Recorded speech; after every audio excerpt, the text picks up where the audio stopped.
सभी को नमस्कार। कि मिनिमम परिभाषा है कि मैं जीवन हूं, शरीर को चलाता हूं और जीवन समाधान से सुखी होता है, शरीर सुविधा पूर्वक स्वस्थ रहता है। अब हमको पता चल गया कि हमारे पास सुख के दो एंड हैं। एक एंड है जिसको मैं कह रहा हूं कि इंद्रियों में सुख है, और फाइनली रूप बंध धल पद भी इंद्रियों में जाके समर्पित हो जाता है।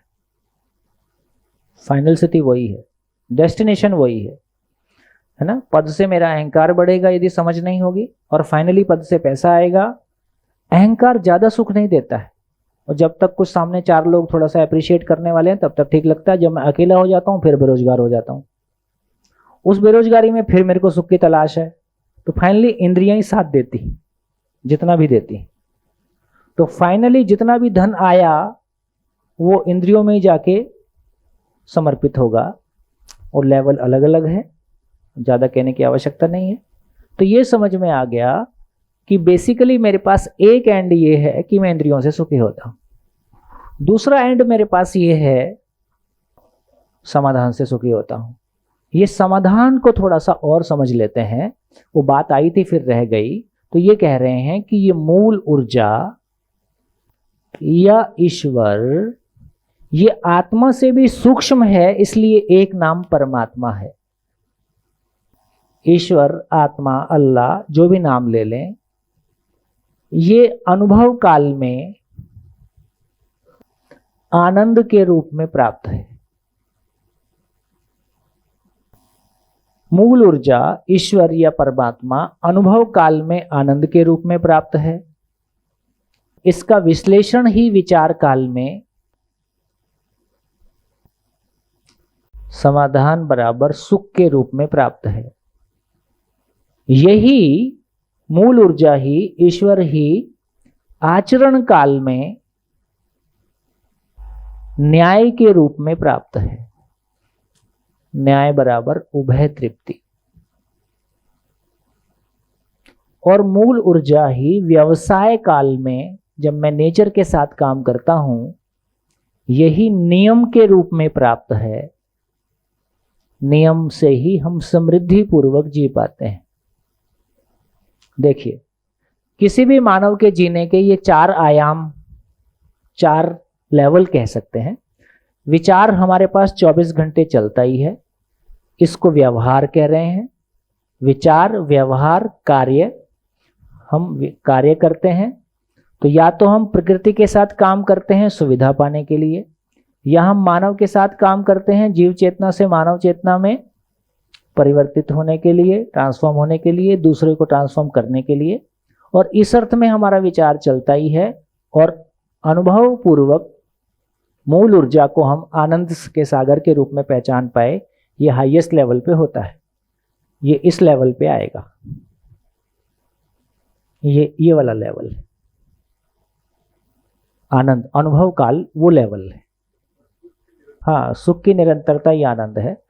तो बेसिकली अब ये समझ में आया, इसको हम कह रहे थे कि ये शुद्ध है। शुद्ध है का मतलब सुखप्रद है।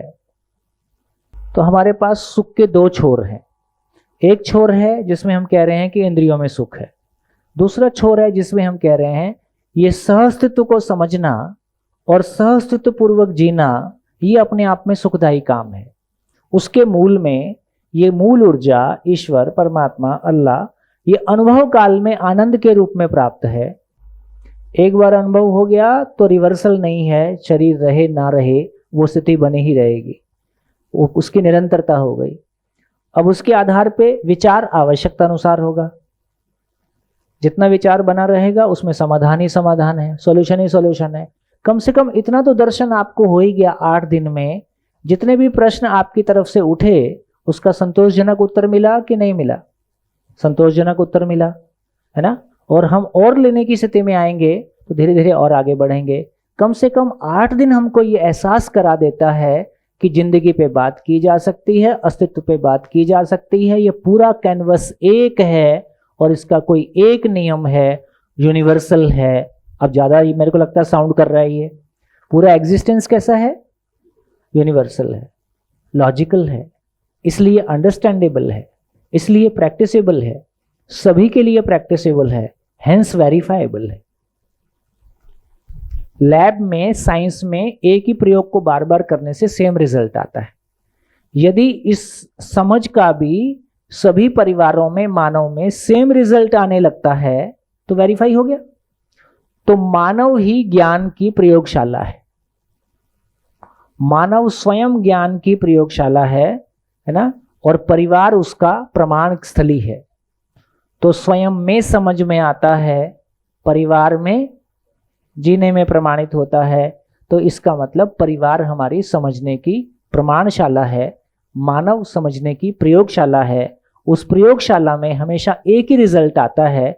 ये मूल ऊर्जा अनुभव काल में आनंद के रूप में प्राप्त होती है, विचार काल में समाधान के रूप में प्राप्त होती है, आचरण काल में न्याय के रूप में प्राप्त होता है, बना ही रहता है। आचरण और व्यवसाय आवश्यकता अनुसार है। भाई आदमी अब 70 का हो गया, 60 का हो गया तो व्यवसाय नहीं करता है। जब बच्चा 15 साल का रहता है तब तक व्यवसाय नहीं करता है, लेकिन विचार तो हमेशा करता है। तो ये दो चीजें तो जीवन में बना ही रहता है, शरीर रहे या ना रहे। अनुभव के बाद ये सारा एक साथ बना ही रहता है। लेकिन मानव के जीने का इससे अधिक और कोई फैलाव नहीं है। या तो वो नेचर के साथ जिएगा, वो मानव के साथ जिएगा, विचार करता ही रहेगा, अनुभव बना ही रहेगा। ये है मानव का सुख का दरवाजा।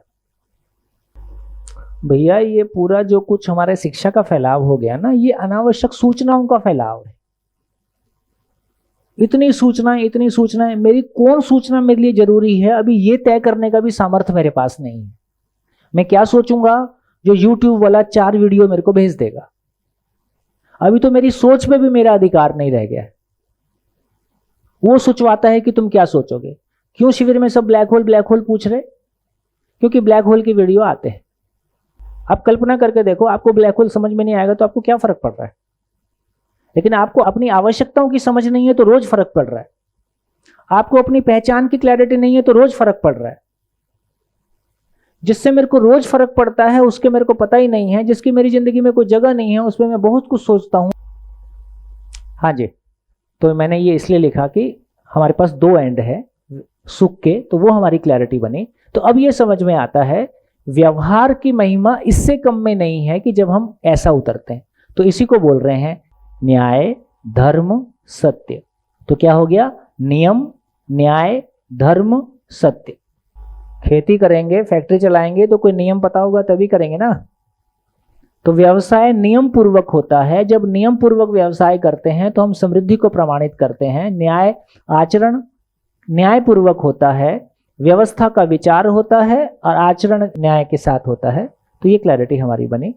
चलिए लौट के आ जाइए, अब इधर आ जाते हैं। अब देखिए अभी की स्थिति कैसी है।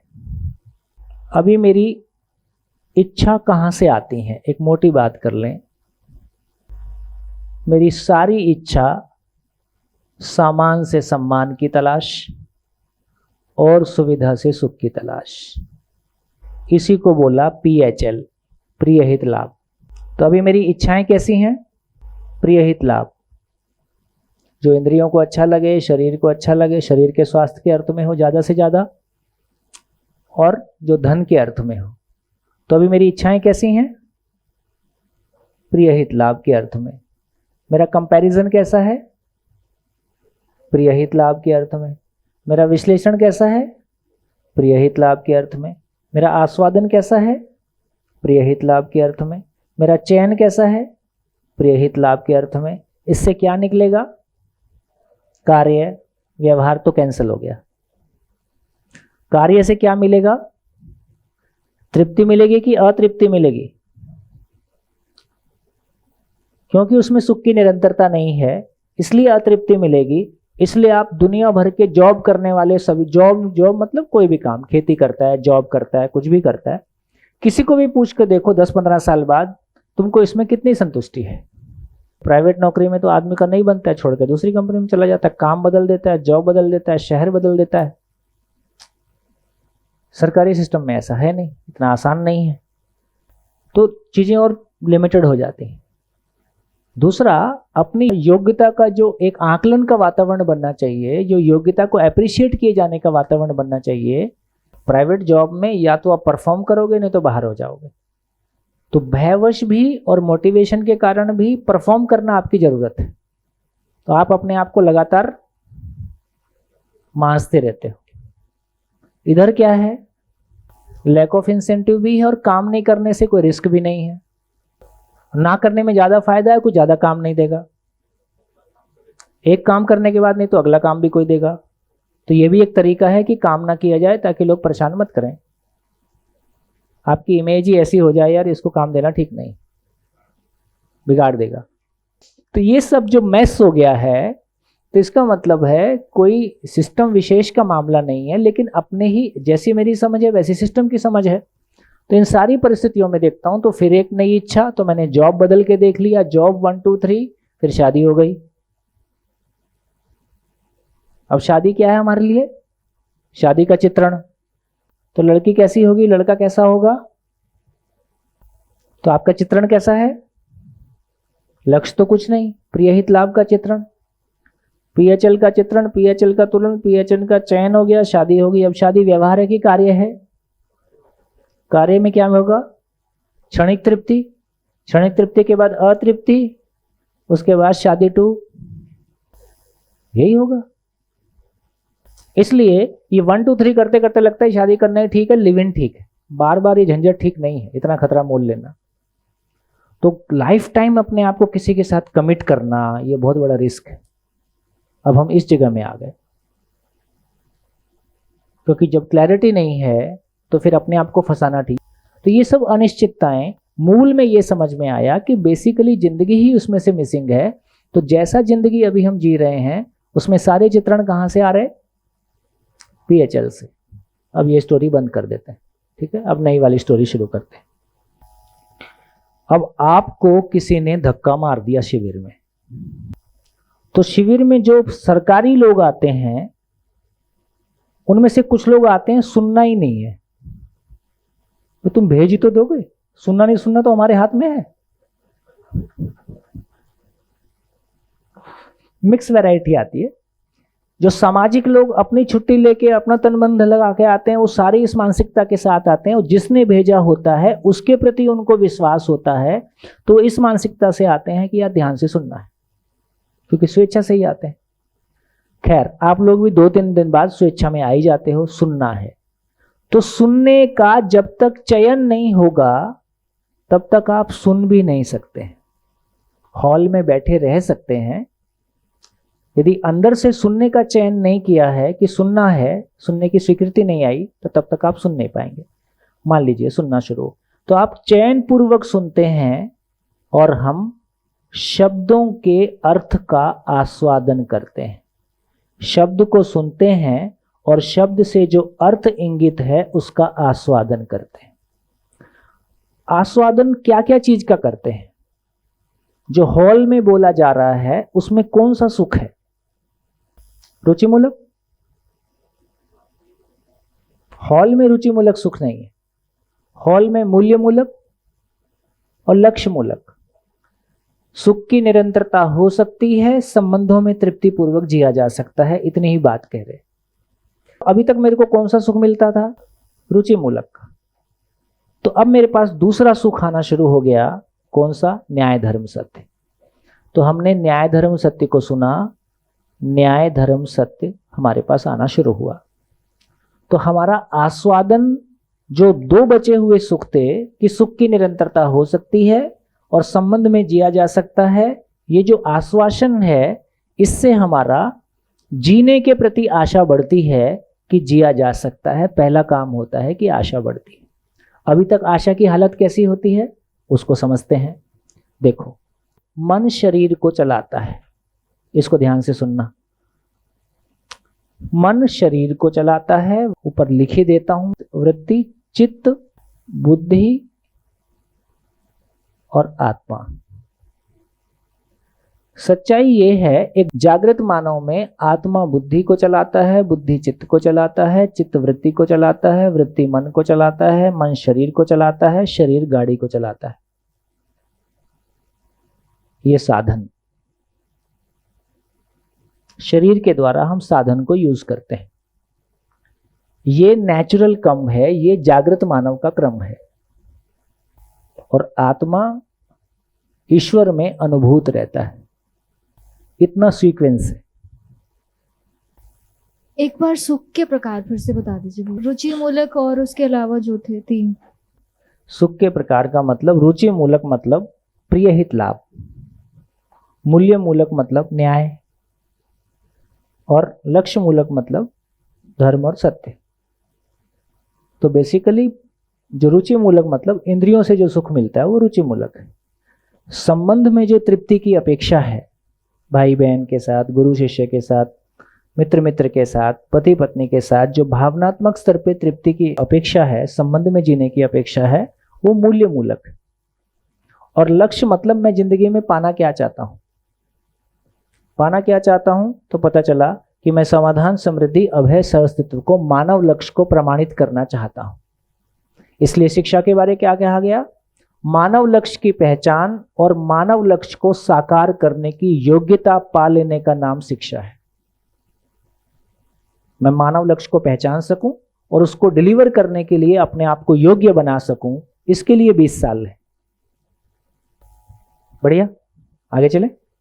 हम चर्चा ये कर रहे थे, नेचुरल सीक्वेंस ऐसा है, हमारा सीक्वेंस कैसा है वो देखते हैं। मैं स्वयं को शरीर मानते हुए शरीर और साधन से मन प्रभावित हो जाता है। मैं कोई गाड़ी से प्रभावित हो गया, मैं कोई इंद्रियों से प्रभावित हो गया, मैं किसी पद से प्रभावित हो गया, तो इससे प्रभावित होने के कारण शरीर संवेदना से मन प्रभावित हो जाता है, मन उसकी आसक्ति में आ जाता है, उस प्रिय हित लाभ की चीज को भोगना चाहता है, मन में उसको भोगने की अपेक्षा बन जाती है, सुखापेक्षा मन में पैदा हो गई। तो अब मन किससे नियंत्रित है? वो शरीर और साधन से नियंत्रित है ना। बच्चे को कोई नई बाइक का मॉडल दिखाई दे गया, वो बाइक का मॉडल कभी मेरे को भी दिखाई दिया था, फिर लगता था बस मैं इस पे जब बैठ जाऊंगा और जब मैं इसको चलाऊंगा मेरे अंदर ट्रांसफॉर्मेशन घटित हो जाएगा। 86 में सुजुकी 100 सीसी बाइक इंडिया में नई नई आई और मेरे को लगता था कि मेरे कॉन्फिडेंस में कमी है, और कहां से पोस्टर मेरे अंदर चिपक गया। बड़े बड़े पोस्टर रोड पे लगे रहते हैं, उस पे कोई लड़का बैठ के चला रहा होता है, उसको उतार के मैं बैठ गया पोस्टर पे। तो मेरे को लगा कि ये बाइक मेरे पास आ जाने से मेरा कॉन्फिडेंस बढ़ जाएगा, मेरे को अंदर से ठीक फील होगा। तो हमने घर वालों को जो भी कुछ कहा को सुनाया बनाया, तो 14,400 रुपए की बाइक आई 86 की बात। बाइक आने से हम बाइक पे चढ़ गए, 2 महीना चलाया, कॉन्फिडेंस नहीं बढ़ा, पता चल गया तो मैं अब अपने किसी काम की नहीं है ये। तो 4 साल मेरी बाइक मेरे दोस्तों ने चलाई। उस समय मेरे पास दर्शन नहीं था, लेकिन 14,400 रुपए खर्च करके मेरे को ये क्लैरिटी आ गई कि सुविधा से सुख नहीं है। वो एक्सपीरियंस आ गया, वो ऑब्जर्वेशन आ गई कि इससे कॉन्फिडेंस नहीं बढ़ा। लेकिन यदि मैं प्रभावित हो गया तो मैं किसी गाड़ी से, किसी भौतिक चीज से, तो मेरा मन उस सुखापेक्षा के साथ हो गया। अब उस गाड़ी को, मोटरसाइकिल को पाने के लिए मेरा विचार चलना शुरू हो जाता है। तो विचार अब किसके अनुरूप चल रहा है और मन किसके अनुरूप चल रहा है?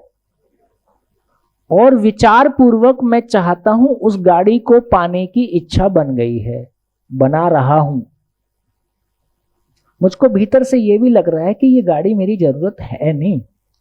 ऐसे भी तमाम एग्जाम्पल आपके आसपास होंगे।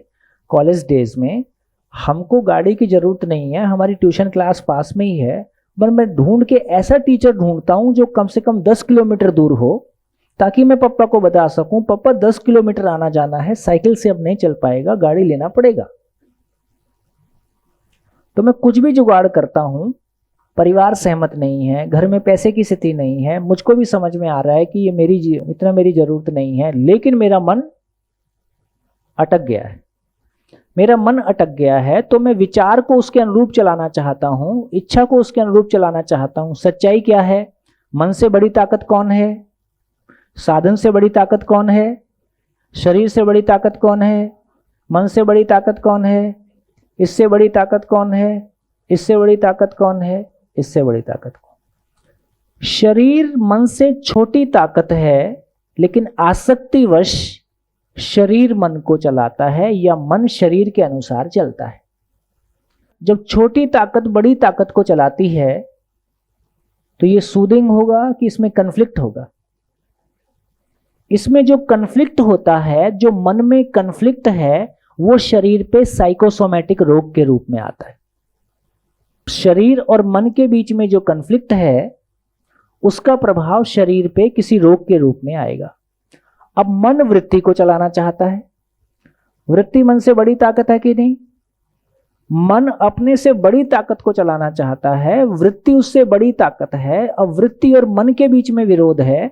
वृत्ति और मन के बीच में जो विरोध है, इसका नाम मन में आशा निराशा के रूप में, दुख के रूप में बना रहता है। यहां रोग गले पड़ गया, यहां दुख गले पड़ गया।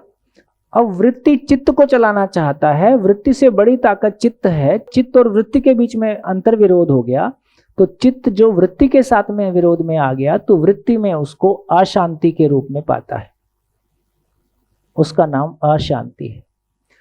अब चित्त बुद्धि का समर्थन मांगता है। भ्रमित मानव में बुद्धि जागृत नहीं है, इसलिए बुद्धि मार्गदर्शन नहीं कर सकती है। लेकिन जब भी कोई भ्रमित चित्रण बुद्धि के पास पहुंचता है तो बुद्धि उसको अस्वीकार कर देता है, इतना तो कर ही पाता है। तो बुद्धि का अस्वीकार करने से हमारी इच्छा की हवा निकल जाती है। वो जो भीतर से अपने को लगता है कि मैं सही हूं कि गलत हूं, करूं कि नहीं करूं, उचित है कि नहीं है, ये जो अपने भीतर शंका पैदा हो गई है, ये बुद्धि का समर्थन नहीं मिल रहा है, इसलिए पैदा हो रहा है। तो बुद्धि का समर्थन ना मिलने से चित्त में असंतोष की स्थिति है।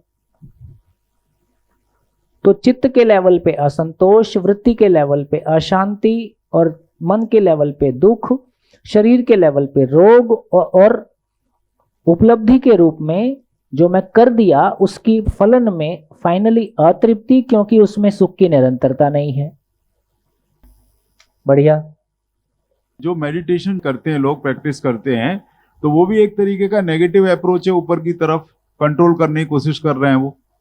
हाँ, मतलब उसको समझना तो पड़ेगा। उतना पॉजिटिव नहीं हुआ ना। अभी अपन सॉल्यूशन में आते हैं, तब उसकी बात करते हैं। पहले एक बार ये देख लेते हैं गाड़ी फंसी कहाँ है। अभी क्या हालत है? गाड़ी फंस गई है। ड्राइवर बाहर निकल के सारे चक्के वक्के देख रहा है, कौन सा चक्का कितना फंसा हुआ है, मन कितना फंसा हुआ है, वृत्ति कितनी फंसी हुई है, चित्त कितना फंसा हुआ है। ये ठीक से दिख जाए तो यार कौन सा एक्सीलेटर दबाऊं, वो गाड़ी निकलेगा। थोड़ा असेसमेंट ले रहे हैं सर। लेकिन जब बुद्धि सपोर्ट नहीं करती है, फिर भी यदि इंसान ऐसी हरकतें करता है, तो ऐसी स्थिति में लोग कहते हैं बुद्धि भ्रष्ट हो गई। हाँ, इसी का नाम नर्क है। कितने प्रतिशत लोग ये सीक्वेंस में लगे? ऑलमोस्ट ऑल, कम और ज्यादा। लेकिन ये पता चला शरीर कुछ चाहता नहीं है, शरीर को भोगने वाला मन ही है। तो शरीर के थ्रू मन ही आसक्त होता है और मन ही शरीर के प्रभाव में आ जाता है। तो शरीर संवेदना को स्वीकारने वाला मन ही है। शरीर कुछ कहता नहीं है, मन ही उसके प्रभावित हो जाता है। जैसे वो रोड पे पोस्टर लगा था, वो मेरे को कुछ बोला, वो कुछ नहीं बोला, मैं प्रभावित हो गया। तो गाड़ी कुछ नहीं बोलती है, साड़ी भी कुछ नहीं बोलती है, मैं प्रभावित हो जाता हूं। मैं प्रभावित हो जाता हूं, इसी का नाम आसक्ति है। बढ़िया, ये सीक्वेंस ठीक हो गया। तो इससे हमको पता चला कि सच्चाई ये है कि सूत्र है अधिक शक्ति कम शक्ति से व्यक्त होता है। जैसे बिजली वायर से व्यक्त होता है, जैसे परमात्मा आत्मा से प्रकाशित है, आत्मा बुद्धि के थ्रू प्रकाशित है, बुद्धि चित्त के थ्रू प्रकाशित है, चित्त वृत्ति के थ्रू प्रकाशित है, वृत्ति मन के थ्रू प्रकाशित है, मन शरीर के थ्रू प्रकाशित है, शरीर किन्हीं साधनों से प्रकाशित हो रहा है, प्रकाशनों के माध्यम से अपने आप को व्यक्त करता है। परमात्मा को अनुभव करने वाली ताकत आत्मा है। मन की कोई ताकत नहीं है कि वो परमात्मा को अनुभव करे। वृत्ति की कोई ताकत नहीं है, चित्त की नहीं है, बुद्धि की नहीं है। फाइनली अनुभव आत्मा को, परमात्मा को फाइनली आर पार अनुभव करने की ताकत, हर फैकल्टी की अपनी ताकत है। जैसे मन का एक ही धंधा है कि उसको सुख की तलाश है, उसको सही गलत से मतलब नहीं है। मन का एक ही धंधा है कि भाई सुख लाओ। और वृत्ति में फैकल्टी रखी है कि वृत्ति में 6 तरीके से प्रिय हित लाभ न्याय धर्म सत्य। जब मैं शरीर से आसक्त होता हूं तो वृत्ति में जो न्याय धर्म सत्य की अपेक्षा है वो मन से सहमत नहीं होता है। कौन सहमत नहीं होता है? वृत्ति में 6 दृष्टियां रखी हैं, 6 में से जब मैं कुछ भी ऐसा करता हूं जो न्याय के विरोध में है, धर्म के विरोध में है, सत्य के विरोध में है, तो वृत्ति ही उसको नेगेट करता है। वृत्ति उससे आंख पाता है कि देखो तुम ये कर रहे हो। अब इसके आधार पे चित्त सहमत नहीं होता है, क्योंकि चित्त में भी निरंतरता की अपेक्षा है। तो हर फैकल्टी का अपना काम है। यहां निरंतर सुख की अपेक्षा है, वृत्ति में तुलन होता है, वो तय कर पाता है कि किस में सुख ज्यादा है, और अपेक्षा के रूप में न्याय धर्म सत्य बना हुआ है। यहां न्याय धर्म सत्य के अनुसार वृत्ति का काम हुआ कि नहीं हुआ, और ये फाइनली है ना सहस्तित्व के अर्थ में चित्त ने काम किया कि नहीं किया, ये ऊपर वाला देखता रहता है। ऊपर वाला कौन है? शरीर को मन देखता है, शरीर के ऊपर मन है। मन को वृत्ति देखता है, वृत्ति को चित्त देखता है, चित्त को बुद्धि देखता है, बुद्धि को आत्मा देखता है, और परमात्मा क्रिया शून्य है, वो किसी को नहीं देखता है, उसमें सब होता है। बढ़िया। हाँ, इसको भैया ऐसे रख पाएंगे हम कि मन इंद्रिय सुख में अनियंत्रित होने के कारण शरीर को प्रभावित दुख और अतृप्ति से करता है। देखो शरीर की तो सीमा है। यदि मैं इंद्रियों से सुखी होना चाहता हूं और निरंतर सुख चाहता हूं, और शरीर की भोगने की सीमा सीमित है। जब पहला कोर मुंह में जाता है, कितनी स्वादिष्ट चीज अच्छी लगती है, और कोई पॉइंट पे वही खाने से उल्टी हो जाता है। तो सारे सुख, आहार निद्रा भय प्रजनन के सारे सुखों का हालत एक ही जैसा है। उससे कल्पना लोक में ज्यादा सुख लगता है, भोगते समय उतना सुख नहीं लगता है, और उसमें तुरंत उसकी निरंतरता नहीं होने का एहसास भी आता है। और उस काम को भोगने के पहले जितनी उसके पीछे कल्पनाएं हैं, और भोगने के बाद ऐसा नहीं लगता है कि उतनी बड़ी कोई चीज मिली है जितनी बड़ी मेरी अपेक्षाएं थी। ये लगातार ये फ्रस्ट्रेशन आता ही है।